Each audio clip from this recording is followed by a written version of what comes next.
I was a normal pizza delivery driver for Domino's in high school. I also worked part-time at a Jimmy John's on the weekends, but that was just a side job.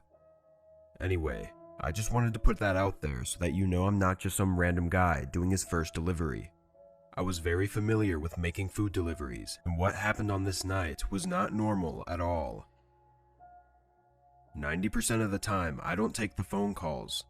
Usually there's someone in the restaurant that takes the orders and gets the pizza ready. Then I just run inside, grab it, and go. This time was no different. I just finished with a previous order and ran inside the shop to pick up the next order. As I grabbed it though, my coworker told me to make sure the guy pays in full. It was an obvious statement, so the fact that he felt the need to say that was weird. I was in a rush because of the snowy roads though, so I just said okay as I walked out. Getting in my car and situating myself, I thought about it a bit more, and then actually wondered why he said that. I settled on the idea that it was probably just some upright guy that was trying to get discounts. I began the drive, and if I remember correctly, it was just 10 minutes away from the shop. I should mention, it was just past 10 p.m., so the roads were mostly empty, but as soon as I pulled out of the parking lot, I noticed a car speeding up behind me until he got close. Then he eased off and matched my speed. I couldn't tell what type of car it was, but it isn't uncommon for people around here to go crazy fast at night when no one else is on the roads. That being said, the snow was falling a good amount, so going fast probably wasn't the best idea. I kept my speed and just casually drove, hoping he'd just go around me or turn off somewhere. But he stayed. It wasn't until we reached a traffic light that the person pulled into the lane next to mine. I always just stare ahead at traffic lights so that I don't make awkward eye contact, but someone started yelling from the car next to me. I looked over, seeing a man staring right at me with his window rolled down. I quickly broke eye contact and looked forward again, but the guy started yelling again, asking me to roll the window down. I pretended not to hear him and started fiddling with the pizza bag next to me as if I were searching through it. I kept the traffic lights in the corner of my eye though, and as soon as it turned green, I quickly sped down the road. The man didn't stop though. He continued next to me, driving erratically and swerving all around. His window was still down, and I could see he was constantly trying to stare at me and get my attention. The man looked angry though, so there was no way I was stopping to talk to this guy, but I was getting really annoyed. I wasn't even scared, just bothered by this guy. I wanted to take a side road or something to try and lose him, but the snowy conditions made me question whether or not the side roads would be plowed yet. I was not in the mood to get stuck in the snow with this crazy dude, so I just took my chances and stayed on the main road. Only 1 to 2 minutes away from the house, the guy, still beside me, sped up and immediately swerved into my lane in front of me. I slammed on the brakes, but it only slowed my car slightly before it began to slide. Luckily for me, the other guy had the same problem. His car continued sliding all the way off the road and into the thick snow. His car had almost completely turned 180 degrees too. My adrenaline was making me shake as I rolled down the road slowly, looking in my mirrors at the guy's car. I then picked up some more speed so I could put some distance between us, though I didn't think he'd be able to get out of there for a while anyway. I felt bad for leaving him like that, but he clearly had bad intentions, and I was not going to stay there to find out what they were. I pulled into the driveway of the customer's home and walked up to the front door, knocking several times. After a minute of no answer, I called my boss, who then called back the number to tell them I was there. Still knocking and ringing the doorbell, my boss called me a minute later to tell me that he didn't pick up. I stood there, confused, looking at the lights that were left on in the house. Then I started to put the pieces together. I ran back to my car and drove out of the neighborhood. I took a different route to the shop just to make sure I avoided that car, then told my boss what had happened. I believe the customer was the guy in the car. My boss said he gave him a bad feeling on the phone, making him think that he wasn't going to pay. I think the guy's plan was to follow me out of the shop, then get me to pull over so he could rob me, either of the pizza, my wallet, or both. It made sense that the man wasn't at home too because he had gotten stuck in the snow. I don't know for sure. I could just be overthinking all of it, but my boss agreed with my theory. He said he would notify the police and give them the guy's number and address, although he never updated me about it, so I'm not even sure if he actually did. But as far as we know, that guy hasn't called the shop since.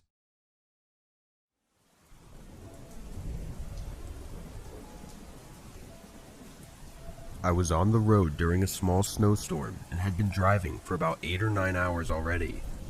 I say small snowstorm because it was much more snow than a regular snowfall, but not as much as a typical blizzard you'd probably imagine of a normal snowstorm. I was delivering a few pallets to a warehouse for the company I worked for, but I was ahead on time, so I didn't feel any need to go quickly, especially not with the snowfall. I was on a dimly lit highway and had my brights on when I could see in the distance a flashing and flickering light. Getting closer, I realized it was much larger and brighter. It was a deep red, and that's when I realized it was a fire. The snow falling down made it too difficult to tell if it was on the highway or off to the side, but either way, I was gaining on it fast. I tried to brake slowly, but I had completely misjudged how close I was, so I pressed down harder. I could feel the back trailer starting to slide behind me, and I immediately let go of the brakes, causing it to straighten but jolt back and shake the whole truck. It was terrifying, trying to keep the truck from tipping over and not slide into the fire. Closing in on it though, I realized it was off the side of the road, and while it was a relatively large flame, it seemed to be centered in a single spot. I was able to get the truck to stop safely on the side of the highway as I leaned over and looked out the passenger window. At the tree line next to the road, I could barely make out a small car at the center of the flames. I was in awe at the sight, never having seen anything like it. I quickly undid my seatbelt and got out to see if anyone was hurt. Staying a safe distance away, I tried to look around the scene for anyone. I didn't know how it could have caught on fire, and the car seemed pretty normal. Aside from the burn marks, it kind of looked like a regular parked car, not damaged or anything from any sort of crash. Not seeing anyone nearby though, I feared the worst, that someone may be inside the car. I pulled my phone out and called the police. I was thankful to have enough service to get a hold of them, but they were 15 minutes out, and firefighters and ambulances were even further out. The more I stood there in the cold waiting for the police, looking at this huge flame coming from what seemed like any other car, I started wondering if it was intentional. Now, I'm no detective, but it just didn't look like an accident in any way. My body shook at the thought, and I turned around to get back in my truck. Hey, hold up. A man called out from beside me, maybe 30 feet away, but was masked by the falling snow. I looked in that direction, heart starting to race, as two men walked up to me. They were wearing face masks, covering their mouth and nose. I greeted them and asked if they knew about what happened here, and they both shook their heads, which was really odd considering I didn't see or hear them pull up in any car. There was no way they walked here in the middle of nowhere on a highway, so I obviously started getting a really bad feeling in my gut. I'm gonna get back in my truck and get going. Have a good night, guys. I said, beginning to walk, trying not to seem afraid. No. One of the men said strictly. I turned back around, and in that moment, I faced the most terrifying thing in my life. The man had a handgun pointed right at me. I told him I would comply with whatever he wanted, and then he told me to move and stand against the trailer. He aggressively patted me down, taking my wallet and phone, while the other man robbed whatever he could find in the front of the truck. I was trying to hold in tears as I was thinking about my family and how this might be it for me. I was almost sure that they had lit that car on fire now, meaning they likely robbed someone just like me, and I didn't see anyone else around, so we all know what that probably meant. After a minute, the second man reapproached us. He put his hand on the man's shoulder who was holding the gun and leaned in, whispering something in his ear. Then, just like they came, they both rushed into the dark, disappearing through the thick snow. I was in shock, still standing against the truck, before running inside and locking the doors. I didn't have my phone or wallet, so I just stayed and waited for the police to arrive. This whole thing was a big deal in the area for a while, though it happened many years ago. The car was set on fire by the two men, and unfortunately, I was right. They robbed an old lady who was pulled over and burned the car to make sure no evidence of them was left. They were caught not long after, eventually giving details on where the body was, but they never gave an explanation to why they went back to the scene when they saw me. It could have been to rob me, just as they had done, but it seemed like a big risk for little reward. Most of all, I don't know why they chose to let me live, considering what they had just done to the previous victim. I am grateful though, and I hope nobody else has to go through something like that. My advice is that if you see something, just stay in your car, lock the doors, and call the police. Don't go trying to help, because there's always a chance that it's going to end up being you who needs help.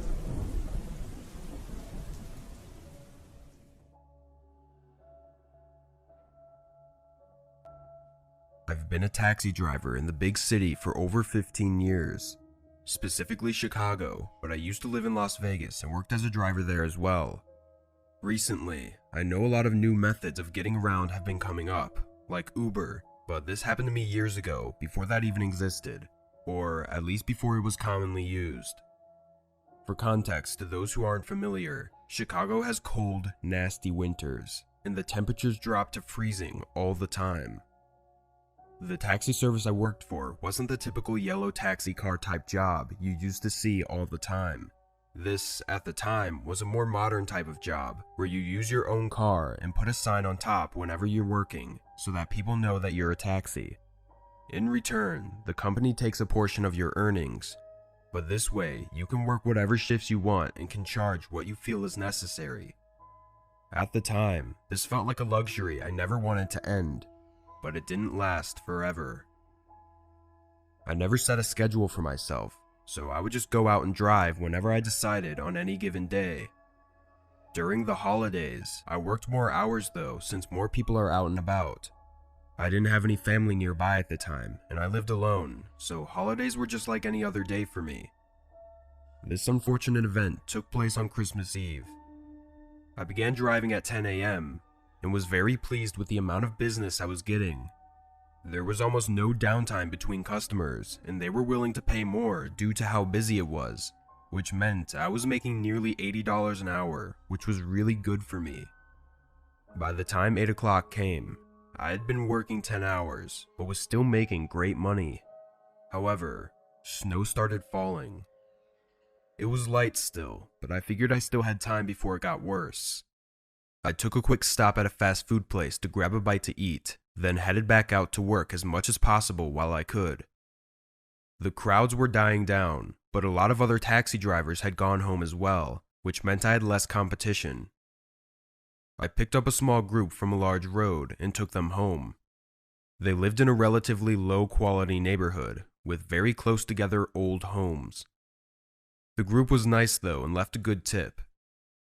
As I was pulling away from the side of the road though, a man came from behind a parked car and held his hand out as if wanting a ride. It was hard to see him through the snow and darkness, but he had a dark hoodie on, and as I got closer, he almost looked nervous. But honestly, this wasn't uncommon around here. I pulled up next to him and he got inside.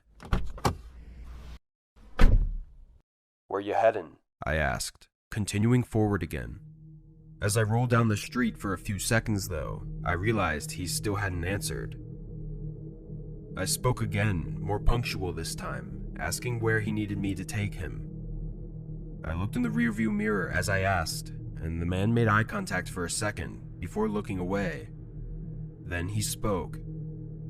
Just take me here, he said, pulling a small piece of ripped paper from his hoodie pocket and handing it to me. On the paper was a poorly written address on a street I was unfamiliar with. Having driven in the city for years, I'd at least heard of almost all the road and street names, so this made me pretty confused. My initial thought was that it may be a far drive outside the city, and in that case, I wasn't sure if I could do it. At an empty stop sign, I reached over to my rarely used GPS and typed in the address. Nothing came up. I started to get nervous, looking back at the paper and GPS to make sure I typed it in right. Sir, I don't know where this address is," I said as I turned my body to face his. "Yeah, just pull over here," he said in a surprisingly strict tone. I was pretty sure what was happening, but I remained calm and pulled over on the side of the road. This street was pretty much empty. No cars, no people, no lights. I put the car in park and just sat there, looking forward. The man turned around for a second, looking out the side window, then immediately lunged his body between the front seats and grabbed my head, pressing a small gun to it. He was screaming things at me, asking for my wallet and keys and everything, but I was in so much shock and all I could focus on was the pain due to how the man was aggressively digging the barrel of his gun into my skull. This only angered the man further, and he continued yelling as I tried to grab my wallet, but I guess I wasn't fast enough. He pistol whipped me in the back of the head, making my vision blurry and sending a rush of pain through my head as if I suddenly had the worst headache imaginable. Dazed and barely conscious, I tossed my wallet on the passenger seat. I don't even know what I did wrong this time, but he hit me again, worsening everything. I'm assuming the man noticed my condition though, as he took the opportunity to get out of the car. But that was the last thing I remembered. I woke up on the side of the street, what seemed like just a few minutes after the attack. I was covered in snow and was freezing. My car was gone, as well as my wallet, keys, and phone. My head was killing me and I could barely manage to walk. Shivering and in pain, I made my way through the snow-covered sidewalks to a nearby gas station and got help. In short, my car was found a week later further outside the city, abandoned on the side of the road.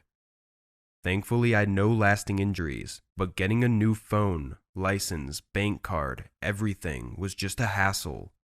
Without my car, I couldn't work either. The whole thing was just awful, not to mention the terror I felt in the moment. What really bothers me was how aggressive the guy was for no reason. I mean, if the guy just asked me for my shit, I would have given him no trouble. I just don't understand why it had to go down the way it did. Clearly his goal wasn't to kill me, so why did he have to hurt me so badly if I was complying? Since then, I started working for a larger taxi company run by the city, where they give you a car and everything. It makes me feel safer, but I still find myself getting uneasy around certain people. Luckily, I can choose to not work nights though, and on holidays, I make sure to be much more careful because I found out the hard way that just because it's Christmas doesn't mean all the horrible people take the day off too.